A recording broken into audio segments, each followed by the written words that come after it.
ನಮಸ್ಕಾರ. ಲೋಕದರ್ಶನ್ ಡಿಜಿಟಲ್ಗೆ ಸ್ವಾಗತ. ನಾನು ವಿದ್ಯಾ. ಅಕ್ರಮ ಮರಕಲ್ಲು ಸಾಗಾಟವನ್ನು ವಿರೋಧಿಸಿ ಮುರುಗೋಡ್ ಸ್ಥಳೀಯರು ಇಂದು ಬೆಳಗಾವಿ ಜಿಲ್ಲಾಧಿಕಾರಿಗೆ ಮನವಿ ಸಲ್ಲಿಸಿದ್ದಾರೆ. ಇಲ್ಲಿದೆ ಅದರ ವಿವರ.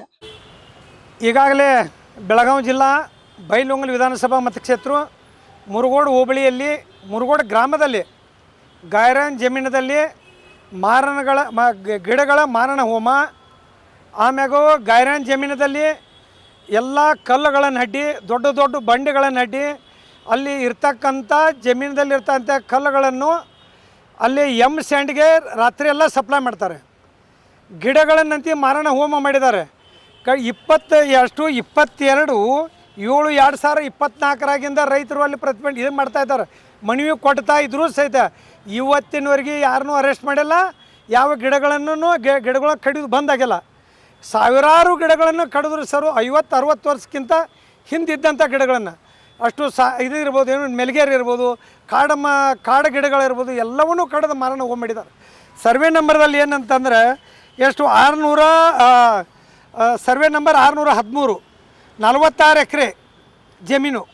ಆಮೇಲೆ ಇನ್ನೊಂದು ಸರ್ವೆ ನಂಬರು ಎಷ್ಟು ಅದು 808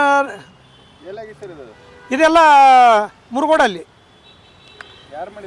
ಇದು ಅಲ್ಲಿ ಸ್ಥಳೀಯ 855 ಸರ್ವೆ ನಂಬರ್ದಲ್ಲಿ 11 ಎಕರೆ ಜಮೀನು ಗೈರಾಣಿದೆ. ಅದನ್ನು ಬಿಟ್ಟು ಇನ್ನೂ 100 ಎಕರೆಗಟ್ಟಲೆ ಇದೆ. ಅಲ್ಲಿ 500-600 ಎಕರೆಗಿಂತ ಹೆಚ್ಚು ಗೈರಾನ್ ಜಮೀನಿದೆ. ಸಂಪೂರ್ಣ ಗಿಡಗಳನ್ನು ಕಟ್ ಮಾಡೋದು, ಅದು ದೊಡ್ಡ ದೊಡ್ಡ ಗಿಡ, ಒಂದು ಮಿನಿಮಮ್ ಒಂದೇ ಎರಡು ಗಿಡ ಕಡ್ರೆ ಒಂದು ಲಾರಿ ಆಗತಕ್ಕಂಥ ಗಿಡಗಳನ್ನ ಫಾರೆಸ್ಟ್ ಡಿಪಾರ್ಟ್ಮೆಂಟ್ದವ್ರು ಹಚ್ಚಿದಂಥ ಗಿಡ ಕಡಿದ್ರು ಇವತ್ತಿನವರೆಗೆ ಫಾರೆಸ್ಟ್ದವ್ರು ಒಂದು ಕೇಸ್ ಮಾಡಿಲ್ಲ. ಕಂದಾಯ ಇಲಾಖೆ ನೋಡಿಲ್ಲ, ಮೈನ್ಸ್ ಆ್ಯಂಡ್ ಜಿಯಾಲಜಿ ಅವ್ರು ನೋಡಿಲ್ಲ, ರೆವಿನ್ಯೂ ಇಲಾಖೆ ನೋಡಿಲ್ಲ. ಎಲ್ಲ ಇಲಾಖೆಗಳಿಗೆ ಮನವಿ ಕೊಟ್ಟು ಮುಖ್ಯಮಂತ್ರಿಯವ್ರನ್ನ ಹಿಡ್ಕೊಂಡು ಘನತೆ ಹೊತ್ತ ರಾಜ್ಯಪಾಲರಿಗೆ ತನಕ ಇಂದ ಎಲ್ಲ ಸಚಿವರು ಕೊಟ್ಟು, ಕಂದಾಯದ ಪ್ರಿನ್ಸಿಪಾಲ್ ಸೆಕ್ರೆಟರಿ ಕೊಟ್ಟಿದ್ದಾರೆ. ಯಾರಿಗೆ ಕೊಟ್ಟರು ಇವತ್ತುವರೆಗೆ ನ್ಯಾಯ ಸಿಕ್ಕಿಲ್ಲ. ಆದ ಕಾರಣಕ್ಕೆ ನಿನ್ನೆ ನನ್ನ ಕರೆಸಿದ ಕಾರಣಕ್ಕಾಗಿ ರಾತ್ರಿ 10 ನಾನು ಅಲ್ಲಿ ಹೋಗಿ ಮಾನ್ಯ ಜಿಲ್ಲಾಧಿಕಾರಿಗಳ ಗಮನಕ್ಕೆ ನಾನು ರಾತ್ರಿನ ತಂದೆ. ರಾತ್ರಿ 12 ತನಕ ನನ್ನ ಕೂಡ ಫೋನಲ್ಲಿ ಸಂಪರ್ಕದಲ್ಲಿ ಜಿಲ್ಲಾಧಿಕಾರಿಗಳಿದ್ದರು. ಅವ್ರಿಗೂ ಸಹಿತ ಸಂಪೂರ್ಣ ಎಲ್ಲ ವಿಡಿಯೋಗಳನ್ನು, ಆಮ್ಯಾಗ ಫೋಟೋಗಳನ್ನು, ಗಿಡ ಕಡಿಯಾಕತ್ತದ್ದನ್ನು, ಟ್ರಕ್ಗಳ ಗಿಡದಲ್ಲಿ ಹೇರಾಕತ್ತದನ್ನು, ಕಲ್ಲುಗಳ ಡಿಗ್ಗಿಂಗ್ ಮಾಡಾಕತ್ತದನ್ನು, ಆಮೇಲೆ 2 ಹಿತಾಚಿ 24 ಅವರ್ಸ್ ಅಲ್ಲೇ ಇರ್ತಕ್ಕದ್ದನ್ನು, 10 ಟಿಪ್ಪರ್ಗಳು ಅಲ್ಲೇ ಇದ್ದದ್ದನ್ನು ಎಲ್ಲ ವಿಡಿಯೋಗಳನ್ನು ಮಾನ್ಯ ಜಿಲ್ಲಾಧಿಕಾರಿಗಳಿಗೆ ವಾಟ್ಸಪ್ಪಿಗೆ ನಾನು ಕಳಿಸಿದ್ದೇನೆ. ಈಗ ಇಷ್ಟೆಲ್ಲ ಮಾಡಿಸ್ತಾ ಇದ್ದೀರಿ, ಅಲ್ಲಿ ಯಾರು ಮಾಡ್ತಾ ಇದ್ದಾರೆ ಅನ್ನುವಂಥದ್ದು? ಯಾರು ಮಾಡ್ತಾ ಇದ್ದಾರೆ ಅಂದ್ರೆ ಮಾಡ್ಬೇಕಾದ್ರೆ ಈಗ ನಮ್ಮಲ್ಲಿ ಆಡಳಿತದಲ್ಲಿ ಇದ್ದವ್ರು ಮಾಡ್ಬೇಕಲ್ಲ. ಕಾಂಗ್ರೆಸ್ ಶಾಸಕರ ಅವ್ರದ್ದೇ ಸಪೋರ್ಟ್ ಇರ್ಬೇಕಲ್ಲ. ಈಗ ನಾವು ಮಾಡೋಕ್ಕಾಗತ್ತೆ JDS ಅವ್ರು ನಮ್ಮ ಮಾತು ಅಧಿಕಾರಿಗಳು ಬಿಡ್ತಾರೆ. ಇವರು ಇಲ್ಲ. ಮಾಜಿ 2 MLA ಗಳದಾರ, ವಿಶ್ವನಾಥ್ ಪಾಟೀಲ್ ಒಬ್ರು ಅದಾರ, ಜಗದೀಶ್ ಮಠಗೂಡ ಅದಾರ.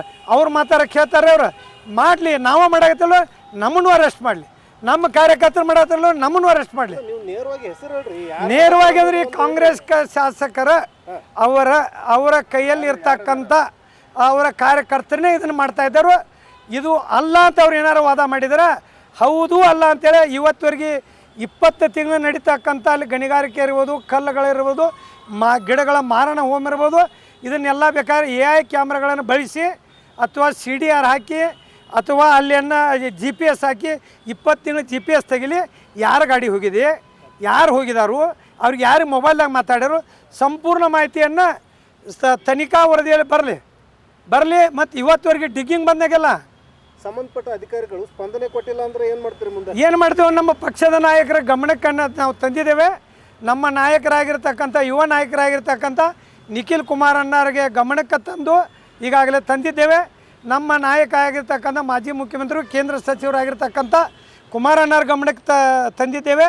ನಮ್ಮ ದೇಶದ ಮಾಜಿ ಪ್ರಧಾನಿ ಮತ್ತು ರೈತ ಹೋರಾಟಗಾರರು, ಅನ್ಯಾಯ ವಿರುದ್ಧ ಇರತಕ್ಕಂಥ ಮಾಜಿ ಪ್ರಧಾನಿಗಳ ಗಮನಕ್ಕೆ ತಂದು ಬೀದಿಗಿಳಿದು ನಾವು ಅಲ್ಲಿ ಹೋರಾಟ ಮಾಡಲಿಕ್ಕೆ ಸಿದ್ಧರಿದ್ದೇವೆ. ಶಂಕರ್ ಮಳ್ಳಿಗೆ, ಬೆಳಗಾಂ ಜಿಲ್ಲಾ JDS ಅಧ್ಯಕ್ಷ. ಈ ಕುರಿತು JDS ಜಿಲ್ಲಾಧ್ಯಕ್ಷ ಶಂಕರ್ ಮೂಡಲ್ಗಿ ಅವರು ಬೆಳಗಾವಿ ಜಿಲ್ಲಾಧಿಕಾರಿಗೆ ಮನವಿ ಸಲ್ಲಿಸಿ ತನಿಖೆಗೆ ಆಗ್ರಹಿಸಿದ್ದಾರೆ.